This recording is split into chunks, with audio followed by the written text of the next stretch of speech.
নমস্কাৰ সকলোকে স্বাগতম জনাইছো আৰু আজি জিকে কুৱেশ্যনৰ ভিডিঅ'টোলৈ সকলোকে স্বাগতম জনাইছো। আজি 15টা ইম্পৰ্টেন্ট জিকে কুৱেশ্যন আপোনালোকৰ বাবে লৈ আহিছো। গতিকে আপোনালোকৰ সুবিধা হ'ব বুলিও আশা কৰিছো। গতিকে আহক তেন্তে দেৰি নকৰি ভিডিঅ'টো আৰম্ভ কৰোঁ।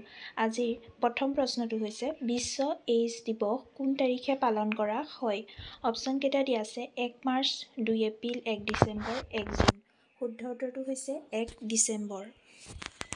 দ্বিতীয় প্ৰশ্নটো হ'ল মগজুৰ ভিতৰ অংশৰ ৰং কেনে? অপশ্যন কেইটা হ'ল ৰঙা, বগা, মুগা, মটীয়া। শুদ্ধ উত্তৰটো হ'ল বগা। তৃতীয় প্ৰশ্নটো হ'ল ভাৰতৰ প্ৰথম নিউক্লিয়াৰ ৰিয়েক্টৰ হ'ল? অপশ্যন কেইটা হ'ল উৰ্বশী, অপ্সৰা, ৰোহিণী, কামিনী। শুদ্ধ উত্তৰটো হ'ল অপ্সৰা। 4 নম্বৰ প্ৰশ্নটো আৰ্য শব্দৰ অৰ্থ হ'ল? অপশ্যন কেইটা হ'ল উপমান বিশিষ্ট, কৃষক, ব্ৰহ্মচাৰী, চিকাৰা। শুদ্ধ উত্তৰটো হৈছে উপমান বিশিষ্ট। 5 নম্বৰ প্ৰশ্নটো নালন্দা বিশ্ববিদ্যালয় কোনখন ৰাজ্যত অৱস্থিত? অপশ্যন কেইটা হ'ল বিহাৰ, বেংগল, উত্তৰ প্ৰদেশ, উৰিষ্যা। শুদ্ধ উত্তৰটো হ'ল বিহাৰ। 6 নম্বৰ প্ৰশ্নটো হ'ল সাৰনাথ কোনখন ৰাজ্যত অৱস্থিত?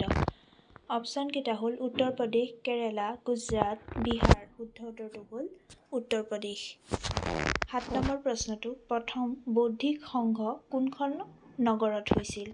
অপশ্যন কেইটা হ'ল ৰাজগৃহ, গয়া, বৌদ্ধগয়া, নালন্দা। শুদ্ধ উত্তৰটো হৈছে ৰাজগৃহ।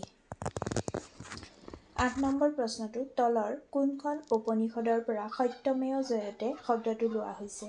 অপশ্যন কেইটা হ'ল মুণ্ডাক উপনিষদ, ব্ৰহ্ম উপনিষদ, মূত্ৰখেলা উপনিষদ। ওপৰৰ এটাও নহয়। শুদ্ধ উত্তৰটো হৈছে মুণ্ডাক উপনিষদ।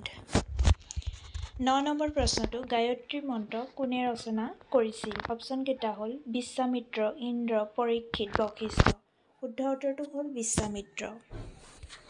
10 নম্বৰ প্ৰশ্নটো ঔপনিষদ কিহৰ লগত জড়িত? অপশ্যন কেইটা হ'ল দৰ্শন শাস্ত্ৰ, আইন, যোগ, ধৰ্ম। শুদ্ধ উত্তৰটো হৈছে দৰ্শন শাস্ত্ৰ। 11 নম্বৰ প্ৰশ্নটো যোগ দৰ্শন শাস্ত্ৰ কোনে পুংখানুপুংখভাৱে বৰ্ণনা কৰিছিল? অপশ্যন কেইটা হ'ল পতঞ্জলি, গৌতম, ৰায়মিনী, মনু। শুদ্ধ উত্তৰটো হৈছে পতঞ্জলি। 12 নম্বৰ প্ৰশ্নটো গোত্ৰ শব্দটো পোনপ্ৰথমে ক'ৰ পৰা লোৱা হৈছে? অপশ্যন কেইটা হ'ল ঋগ্বেদ, সামবেদ, অথৰ্ববেদ। এটাও নহয়। শুদ্ধ উত্তৰটো হৈছে ঋগ্বেদ। 13 নম্বৰ প্ৰশ্নটো হ'ল ঋগ্বেদৰ সময়ছোৱাত কোনজন ভগৱানক মুখ্য স্থান দিয়া হৈছিল? অপশ্যন কেইটা হ'ল ইন্দ্ৰ, অগ্নি, গজপতি, বিষ্ণু। শুদ্ধ উত্তৰটো হ'ল ইন্দ্ৰ।